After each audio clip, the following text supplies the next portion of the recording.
원래 제가 믿음 이 시리즈로 설교를 하고 있다가 중간에 저희가 종료주일도 있었고요, 부활절도 있어서 잠시 그 절기 설교를 하고 이제 다시 믿음이라는 주제로 돌아왔습니다. 여러분들 그 아주 모범 학생들이니까 아마 잘 기억하실 것 같아요. 혹시 기억나시나요? 믿음은 바라는 것들의 실상. 이 실상이 뭐라 그랬죠? 히포스타시스. 저기 진짜 있는 실체를 얘기하는 것입니다. 이게 믿음은 바라는 것들의 실상, 그리고 보이지 않는 것들의 증거라라고 하셨죠. 그리고 또 저희가 두 번째 시리즈에서 배웠던 것은 이 믿음이 없이는 하나님을 기쁘시게 하지 못한다라고 했습니다. 여러분들 기억나시죠? 새록새록 기억이 나시지 않는 것 같으세요? 네. 오늘은 그래서 믿음이 우리가 잘하는 거에서 대해서 조금 더 살펴보려고 하는데, 여러분 우리 공동체 가운데 가장 최근에 태어난 우리 봄이 지금 없죠. 새봄이가 이 새 생명이 공동체에 태어난다는 건 참 그 공동체 내 참 큰 축복이고 그 큰 기쁨인 것 같습니다. 여러분들은 그 시절이 언제인지 아주 오랜 시간을 돌려봐야 아시겠지만, 그 시간 여러분들이 처음에 여러분들이 자녀를 손에 안았을 때 그 감격과 그 기쁨과 그 신비감을 여러분 혹시 기억하시는지 모르겠어요. 그래서 되게 신기했어요. 엄마 뱃속에서 10개월 동안 꿈을, 남자들은 잘 모르잖아요. 그 막 꼼틀거리고 발차기도 하고 그런다 그러더라고요. 이렇게 배를 만져보면 가끔 저도 이렇게 퉁퉁 치는 걸 느껴보긴 했는데 참 신기한 것 같아요. 어떻게 그런 꼬물이 같은 존재가 엄마 뱃속에 10개월간 있다가 나와서, 이 인간이 나왔는데 얘 때문에 내 인생이 통째로 흔들리기도 하고 내 인생을 아주 이 흔들면서 바꾸는 이 조그만 존재를 볼 때 정말 하나님께서 시편에 이렇게 표현하시잖아요. 신묘막측하심이라. 정말 너무 신기한 것 같아요, 생명은. 그래서 저희가 이 아이가 태어나서 자라면 이제 우리 봄이 많잖아요. 우리 교회는 봄이 많더라고요. 잘 보니까 여기 집사님도 한 분 계시고요. 강봄이라도 있고 새봄이도 있고 하봄이도 있고, 그리고 우리 그때쯤 나이 은유도 아니 은비도 있고 저희 오녀도 있고, 요때 너무 귀엽잖아요. 너무 귀엽죠. 요때 너무 귀여운데 이 존재 자체가 너무 기쁨이고 축복인 것 같아요. 그래서 우리에게 주는 그 축복과 기쁨을 말로 표현할 수 없을 만큼 참 우리에게 많이 주는데요. 그런데 저희가 쉽지는 않잖아요. 밥 먹여주고 돌보고, 오늘도 뭐 그 이미 수차례 편의점도 갔다 오고요. 이렇게 섬기고 케어하는 게 쉽지는 않잖아요. 그런데 우리 그 가장 밑에 깊은 곳에서는 뭐가 있죠? 우리가 이 새 생명을 다루는 그 기쁨이 있잖아요, 그렇죠? 그 기쁨이 있는데 이 아이들이 이제 자라서 7살이 되고 뭐 10살이 되고 이제 청년이 되었는데, 그때도 우리가 똑같이 밥을 먹여줘야 되고 이것저것 해줘야 되고 편의점 같이 가줘야 되고 씻겨줘야 되고 그런다면 어떤가요? 여러분, 정말 그 축복이었고 기쁨이었던 그 존재가 이제는 어떻게 변하는 거죠? 여러분 자녀들은 너무 말을 잘 들으셔서 잘 모르나 본데 10대가 되고 20대가 되고도 다 해줘야 되고 그러면 어때요? 이제 더 이상 기쁨과 그 축복이 아니라 어떻게 되죠?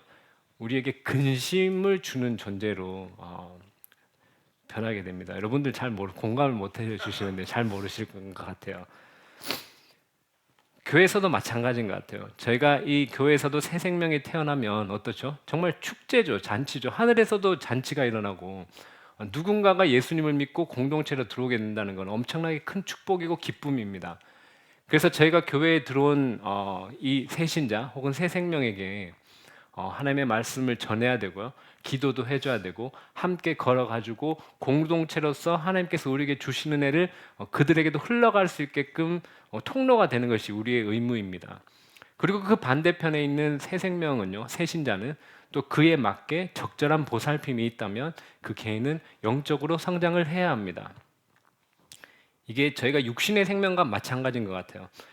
교회에서 새 생명이 들어왔는데 그 올바른 케어를 받았음에도 불구하고 끊임없이 우리가 줘야 하고 섬겨야 하고 그런다면 처음에 그 새 생명은 우리에게 축복과 기쁨이었죠. 그런데 시간이 지나면 지날수록 어떻게 되나요?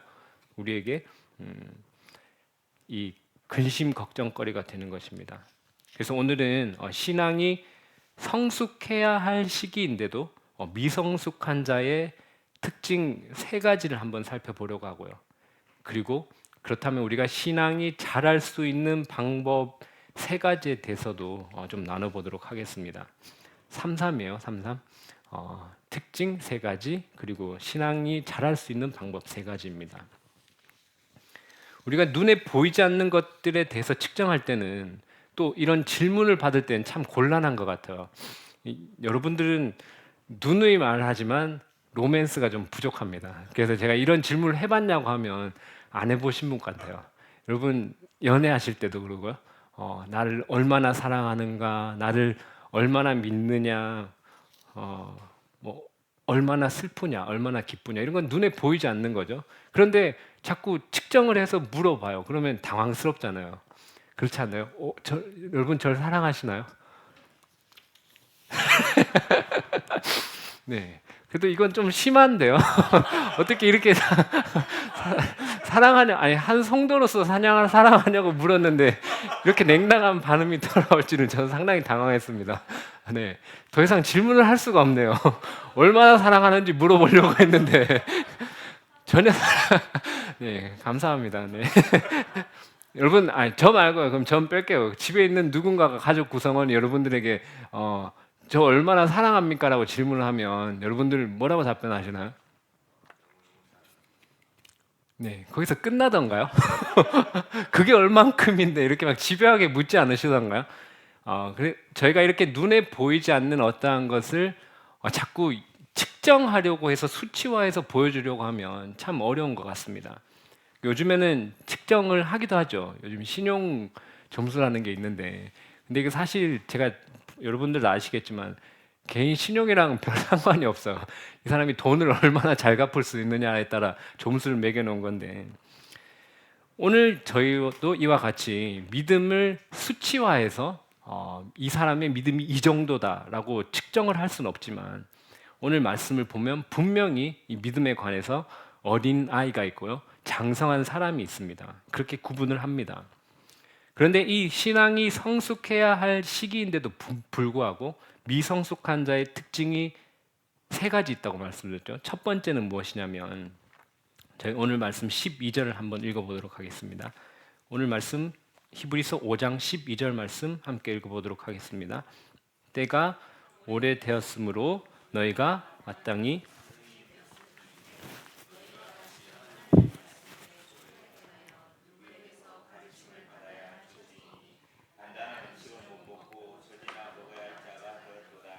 아멘.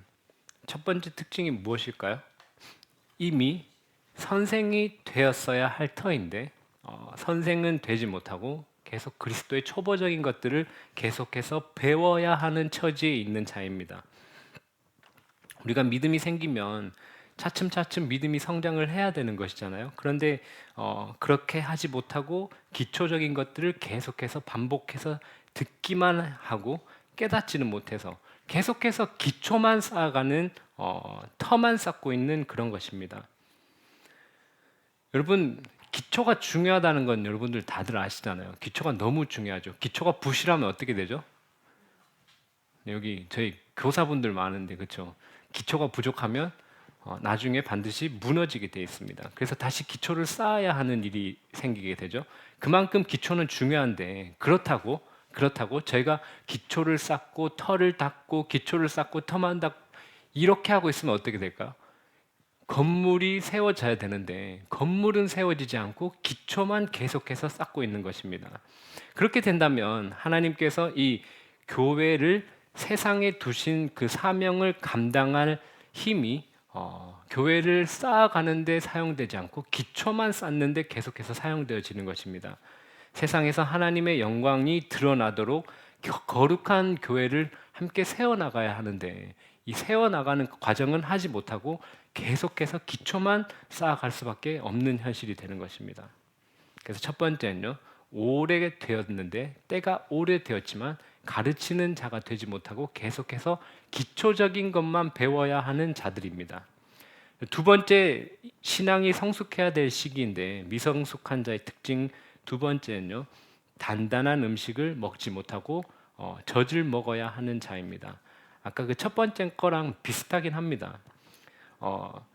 그런데 이 오늘 말씀이랑 비슷한 내용을 다루고 있는 고린도 전서도 함께 읽어본다면 이 단단한 음식을 먹지 못하고 젖을 먹어야 되는 자가 어떤 자인지 조금 더 자세히 보이는데요.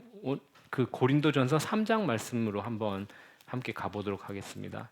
고린도전서 3장 말씀, 3장 1절 2절 말씀인데요. 고린도전서 3장 1절 2절 말씀입니다. 고린도전서 3장 1절 2절 말씀입니다. PPT로 준비 못해서 죄송합니다. 네, 고린도전서 3장 1절 2절 말씀 함께 읽어보도록 하겠습니다. 형제들아, 내가 신령한 자들을 대함과 같이 너희에게 말할 수 없어서 육신에 속한 자 곧 그리스도 안에서 어린아이들과 대함과 같이 하노라. 내가 너희를 젖으로 먹이고 밥으로 아니하였노니 이는 너희가 감당하지 못하였음이거니와 지금도 못하리라. 아멘. 지금 바울이 책망을 하고 있잖아요. 내가 너희에게 밥을 먹일 수는 없고 젖을 먹일 수밖에 없는데 처음에 젖을 먹였지만 지금도 그러하다라고 바울이 책망을 하고 있습니다. 그런데 바울이 책망을 할 때 갓 예수님을 믿게 된 자에게 이런 책망을 하진 않을 거잖아요. 그래서 이 고린도 교회 분들이 어떤 분들이냐면 바울이 이 고린도 교회를 방문해서 교회를 세웠을 때가 주후 51년 정도로 봅니다. 주후 51년 정도로 보고요. 바울이 1년 반 동안 이 교회에서 가르치면서 사역을 했습니다. 이 학자들마다 조금씩 전 제발 학자들이 좀 이렇게 좀 한 마음이었으면 좋겠어요. 너무 헷갈려요. 학자들마다 조금씩 다른데 이 고린도전서를 썼을 때가 53년부터 57년까지 봅니다. 그러니까 여긴 좀 차이가 있죠. 그래서 이 고린도 교회 성도들이 이 고린도 편지를 받았을 때는 예수님을 믿은 지 짧게 본다면 한 2년, 3년 정도, 길게 본다 해도 5년, 6년 정도입니다. 그러니까 이 편지를 받아본 사람들은 간 믿은 사람은 아니고요. 짧게는 2년에서 3년, 길게는 한 5, 6년 정도 예수님을 믿은 자들입니다. 그런데 이들에게 책망을 하죠. 너희가 아직도 젖을 먹어야 할 자가 되었도다. 지금 바울이 책망하고 있는 사람은 흔히 우리가 말하는 모태신앙. 혹시 모태신앙 계신가요? 아무도 없나? 아무도 답변을 해주시지 않아요.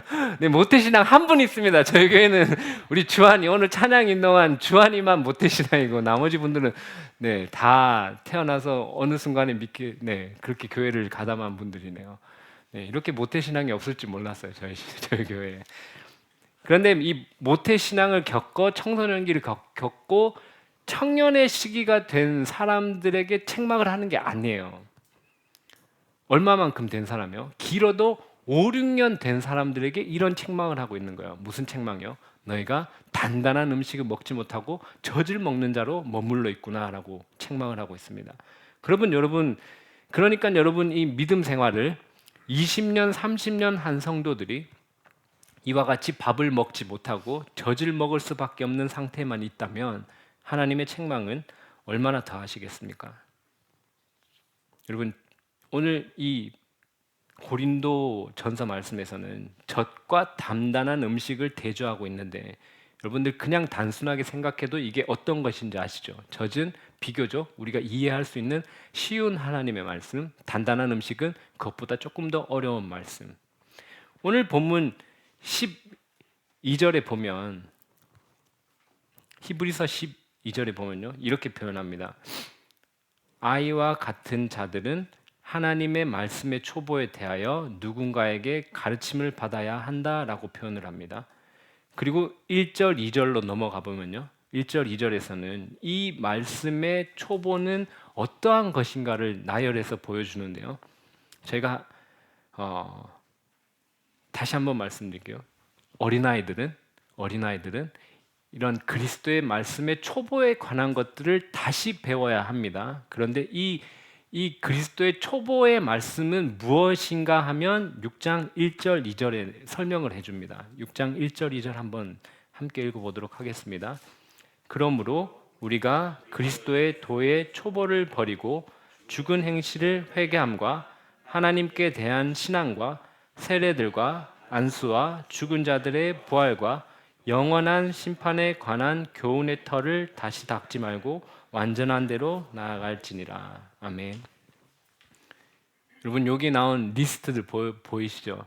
여기 나온 리스트들이 어떤 것이라고요? 그리스도의 초보에 관한 말씀입니다. 어린아이들은 어떻다고요? 이 말씀을 또 듣고 여기에 관한 것을 또 듣고 또 들어야 한다, 그 이야기입니다. 여러분들은 이런 말씀의 기초적인 젖을 먹어야 할 자들입니까? 아니면 단단한 음식을 먹을 준비가 된 자들입니까? 그리고 세 번째 미성숙 환자의 특징은요.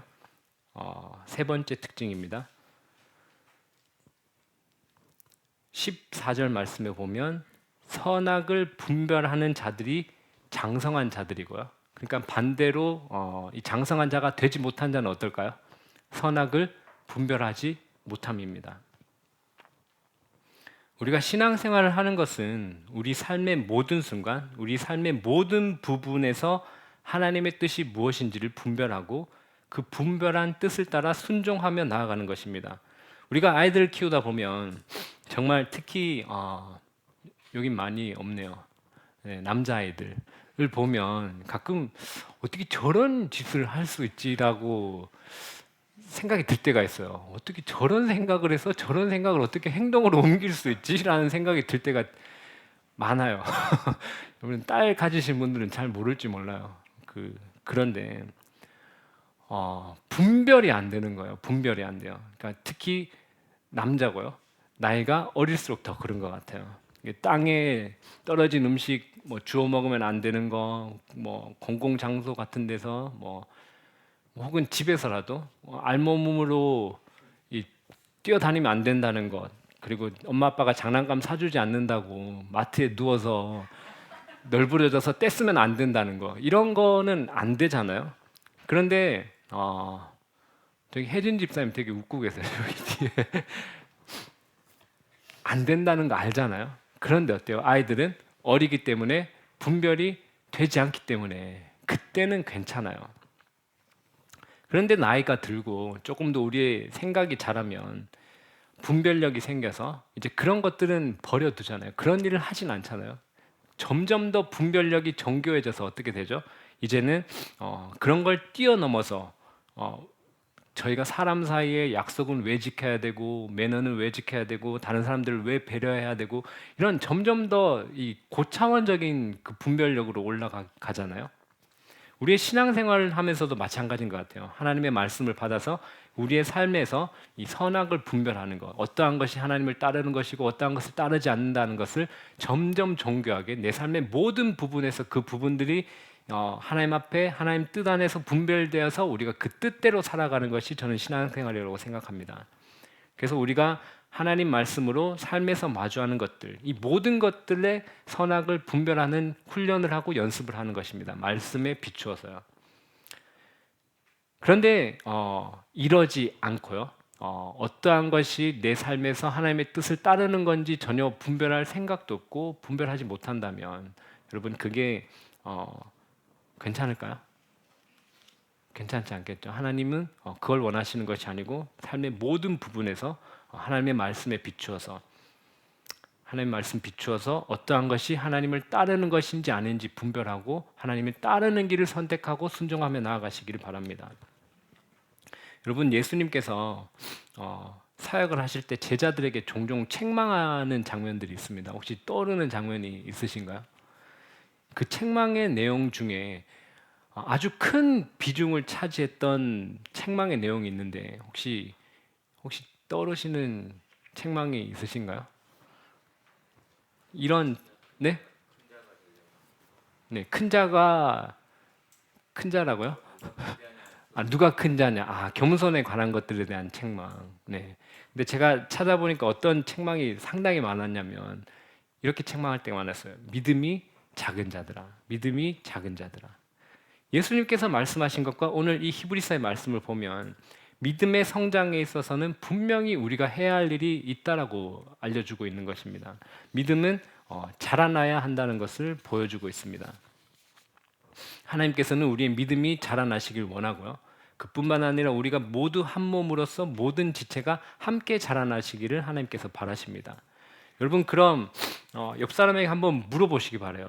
믿음이 자라나려면 어떻게 해야 됩니까? 믿음이 자라나려면 어떻게 해야 할까요?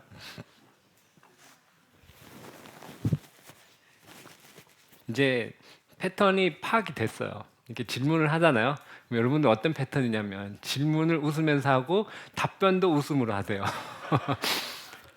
믿음이 자라려면 웃으시면 되는 거죠, 그럼. 네, 오늘 세 가지 해결책을 본문에서 찾았던 것 같습니다. 많은 사람들이 신앙생활에서 하는 착각하는 부분이 있는 것 같아요. 믿음의 성장에서 내가 무엇을 해야 하는가에 관한 것인데 말씀을 많이 읽고요, 기도를 많이 하고 예배를 잘 드리고 봉사를 많이 함으로 인해서 믿음이 성장한다고 착각하는 것 같습니다. 여러분도 이렇게 생각하시지 않으셨나요? 성경책 많이 읽고 기도 많이 하고 봉사 많이 하고 믿음이 자라겠지라고. 그래서 믿음이 성장하지 않는 사람들은 너 성경 더 읽어야 돼, 기도 더 해야 돼, 봉사 더 해야 돼 이렇게 말하고요. 그렇게 믿음이 자란 사람들을 바라볼 때는 저희가 저 사람은 말씀도 많이 보고 기도도 많이 하고 봉사도 많이 해서 믿음이 자랐겠지라고 생각을 하잖아요. 공감을 바란 건 아니에요. 여러분들 공감 능력이 별로 없다는 저도 알겠어요. 그렇게 생각하시잖아요. 근데 이게 저희의 착각이에요. 그래서 저희가 이렇게 연결하죠. 내가 말씀 많이 읽고 기도 많이 해서 내 믿음이 자라는구나. 이게 맞는 생각이 아니고 착각입니다.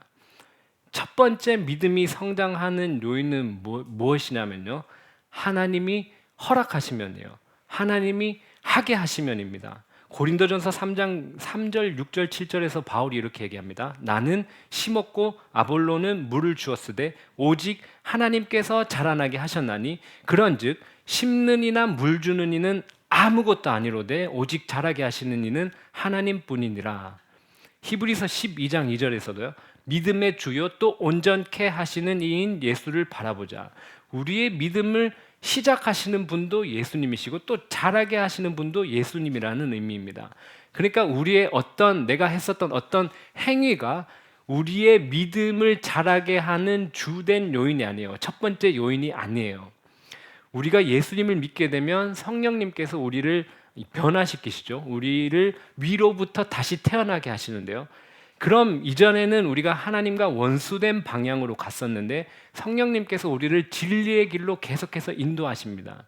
그리고 우리가 하나님을 더 알기를 원하고 더 순종하고자 하는 마음을 우리에게 주십니다. 우리의 마음을 변화시켜 주십니다. 에스겔서에서 이렇게 표현합니다. 36장 26절 27절입니다. 27절입니다. 또 새 영을 너희 속에 두고 새 마음을 너희에게 주되 너희 육신에서 굳은 마음을 제거하고 부드러운 마음을 줄 것이며 또 내 영을 너희 속에 두어 너희로 내 율례를 행하게 하리니 너희가 내 규례를 지켜 행할지라. 성령 하나님께서 우리의 마음을 변화시켜 주시고요, 우리의 마음을 부드럽게 하셔서 하나님의 말씀을 행할 수 있도록 우리의 마음을 변화시켜 주십니다. 또 성령님께서 우리를 인도하심으로써 우리가 은혜를 받을 수 있는 은혜의 방편의 자리로 우리를 인도하십니다. 그럼 또 이렇게 얘기를 해요. 그러면 인도를 성령님께서 하셨는데 나아가는 건 제가 아닙니까? 라고 또 얘기를 합니다. 우리의 행위가 은혜를 받고 믿음이 자라는데 필요한 것이 아니냐라고 얘기합니다. 필요할까요? 필요하지 않나요? 필요합니다. 필요하는데 자꾸 저희가 순서를 놓칩니다. 잘 들어보세요. 우리가 하나님을 기뻐하시는 행위를 한 것이, 우리가 은혜의 방편의 자리로 나간 것이, 우리가 말씀을 읽고 기도를 하고 그 자리에 나아간 것이 우리가 은혜를 받고 믿음이 성장하는 주된 요인이 되는 것이 아니라는 얘기예요. 우리의 순종을 이 성장의 주된 요인으로 내세우면 어떻게 되나요? 우리 의가 자꾸 드러납니다. 내가 말씀 많이 읽었지, 내가 기도 많이 했지, 내가 봉사 많이 했지, 그래서 내 믿음이 자라는 거지. 착각해서 어느 길로 가게 되죠? 마치 바리새인의 길로 들어서게 됩니다. 우리가 하나님이 기뻐하시는 그러한 행위를 한 것 위에 하나님께서 은혜와 믿음의 성장을 허락하신 것이 첫 번째 요인입니다. 예를 들어 아이가 부모의 말을 잘 들어서 선물을 받았다고 합시다. 아이가 착각하기 쉬워요. 내가 말을 잘 들어서 선물을 받았지. 근데 선물을 받은 자기의 행위가 주된 요인이 아닙니다. 아이가 말을 잘 들은 것을 보고 선물을 주기로 한 그 부모의 마음이 요인입니다.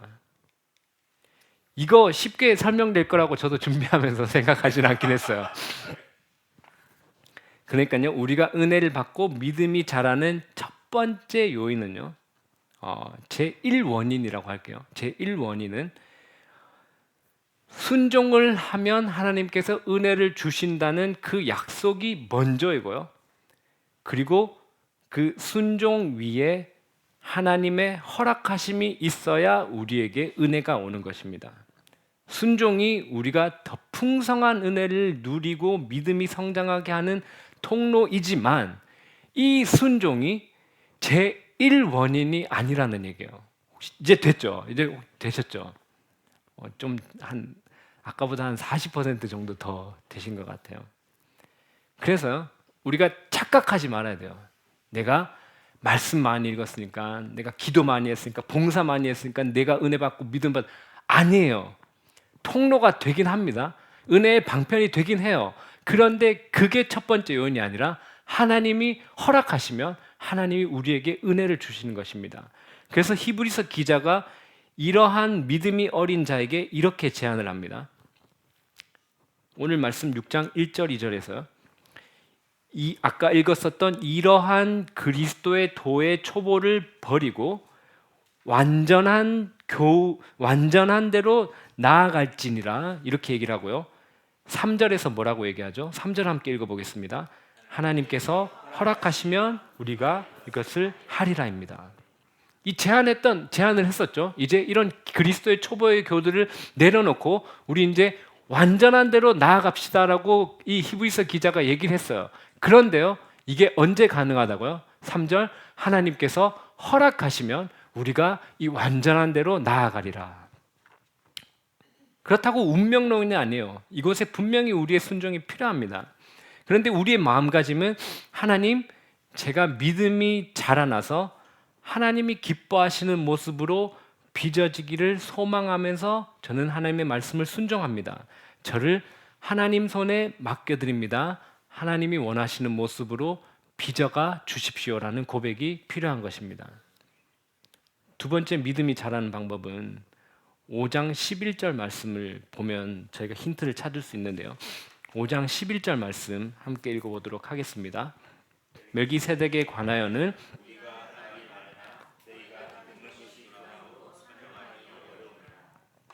아멘. 믿음이 자라는 방법 두 번째는 뭘까요? 듣는 귀를 가지는 것입니다. 듣는 귀. 여기서는 뭐라고 표현했죠? 너희가 듣는 것이 두나무로라고 표현했습니다. 이 단어가 노트로스라는 이 헬라어인데요. 히브리서에서만 쓰입니다. 6장 12절 말씀에도 나오는데 6장 12절 말씀에서 혹시 요 노트로스 15장 11절에서는 두나무로라고 번역을 했는데요. 6장 12절에도 똑같은 단어가 있습니다. 6장 12절. 여기에서는 뭐라고 번역됐을까요? 게으르다. 게으른으로 번역됐거든요. 그러니까 이 느낌 혹시 아시겠어요? 이 단어의 느낌? 둔하고요. 게으르고요. 무기력하고 굼뜬입니다. 그런데 이렇게 되었다라고 얘기를 하는 거 보면 이 히브리서 편지를 받아보던 사람들이 원래부터 이랬던 것인가요? 원래부터 둔하고 게으르고 듣는 것에 둔하고 그 게으른 자들이었나요? 그러지 않죠. 예전에는 그러지 않았는데 너희가 지금 듣는 것이 둔하게 되었다라고 얘기를 합니다. 두 번째, 듣는 귀를 가져야 하는데, 이것은 세 번째 이 믿음이 자라는 방법인 말씀을 실천함으로 의의 말씀을 경험하고 선악을 분별하도록 훈련해야 하는 것. 이게 세 번째인데요. 이거 아주 밀접한 관련이 있습니다. 여러분, 이게 듣는 귀가 둔화해졌다라는 거 어떤 의미냐면, 여러분 유튜브로 요즘에 설교 좀 많이 들으시나요? 예전보다 설교를 들을 수 있는 기회가 많아졌죠. 많아지지 않으셨나요? 많이 들으시면 여러분 듣는 만큼 여러분들의 믿음이 혹시 성장하셨나요? 그럼 왜 그런 거죠? 여러분 듣기는 훨씬 많이 들었잖아요. 설교는 예전보다 훨씬 많이 들으셨는데 왜 그렇다면 비례해서 우리 믿음이 자라고 성장하지 않는 것인가요?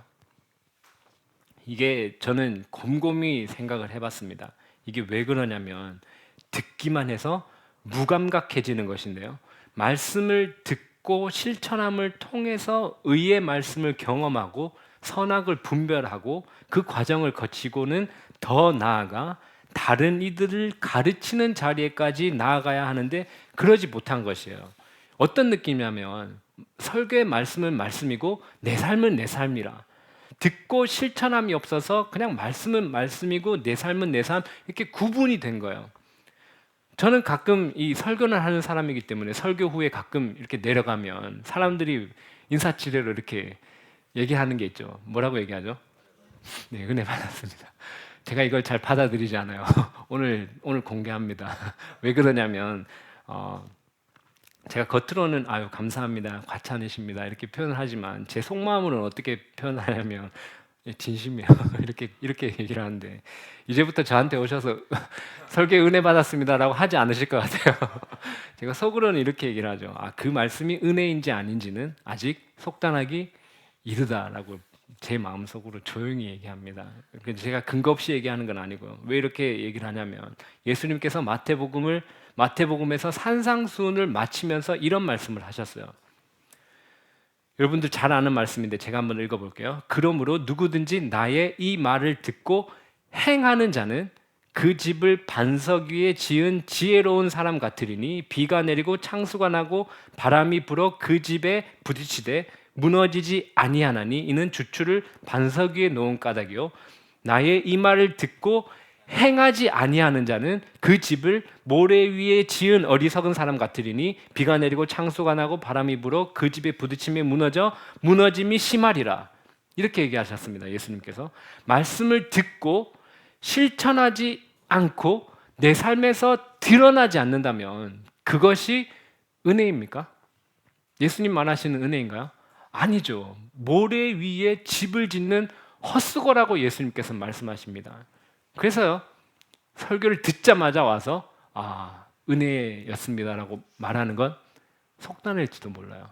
그게 실제로 은혜가 되려면 어떻게 해야 되죠? 내 삶에서 그 말씀이 행해져야 하는 것입니다.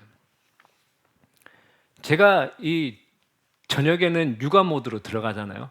육아 모드로 들어갈 때 딸만 가지신 분들은 오늘 공감을 잘 하실지 모르겠어요. 근데 이게 가장 열받게 하는 게 뭐냐면 많아요. 수도 없이 많은데 가장 열받는 게 하나가 뭐냐면 여기 딸들이 있는데 딸들은 전 잘 모르겠다는 표정을 이미 하고 있어요. 아들들 이야기예요. 아들들 이야기. 아들들은 뭐냐면 얘기를 해요. 얘기를 하는데 저도 처음엔 조곤조곤하죠. 가서 손 씻어라. 저기 이제 와서 밥 먹어라. 이제 치카해라. 이제 옷 갈아입어라. 조곤조곤합니다. 그런데 이게 4번, 5번. 저희 곱하기 2네요. 저녁에는. 이 곱하기 2잖아요. 난 손 씻어. 손 씻어. 밥 먹어. 이렇게 하다가 빵 터져요. 야! 도대체 몇 번을 얘기해야 되냐고. 진짜 도대체 이거 하나 시키는데 몇 번을 얘기해야 되냐고. 똑같은 말을 계속해서 반복해요. 그때 이제 폭발합니다. 네. 죄송해요. 딸 가지신 분들 잘 모를 텐데. 근데 이게 우리가 아이들에게 올바른 소리를 반복적으로 하잖아요. 그렇죠? 이 전문 용어로 뭐죠? 잘 아시네요. 잔소리잖아요. 잔소리예요. 그런데 특히 남자애들은 이제 이것도 안 통해요. 잔소리도 통하잖아요. 저는 이제 보여요. 뭐가 보이냐면 이 우리 아이들의 귀가 이렇게 딱 제가 얘기하면 이렇게 돼 있는 게 보여요. 들리지도 않아요. 들리지도 않아. 딱 잡고 이렇게 얘기를 해야 되네요. 여러분 이런 경험하신 적이 있으신가요? 있으신가 봐요. 귀가 닫혀 있는 게 보여요. 아, 저 인간 귀가 완전 닫혀 있구나. 우리 아이들이요. 근데 하나님, 저는 이런 것 같아요. 하나님의 말씀을 듣고도 아무런 행동을 취하지도 않고 믿음의 걸음을 내딛지도 않고 아무것도 하지 않고 순종하지 않고 가만히 앉아 있다면 딱 이렇게 되는 것 같아요. 처음에는 어떻죠? 처음에는 우리 몸이 반응하지 않아요. 전혀 움직이지 않고 실천하지 않고 행동하지 않잖아요. 하나님 말씀에. 그럼 그 다음 어떻게 되죠? 그 다음에는 이제 서서히 귀가 닫혀서요. 우리 남자애들 모드로 들어갑니다. 무슨 얘기를 해도 들리는 것 같지 않고요. 들어가는 것 같지 않고 귀가 닫혀 있는 것 같아요.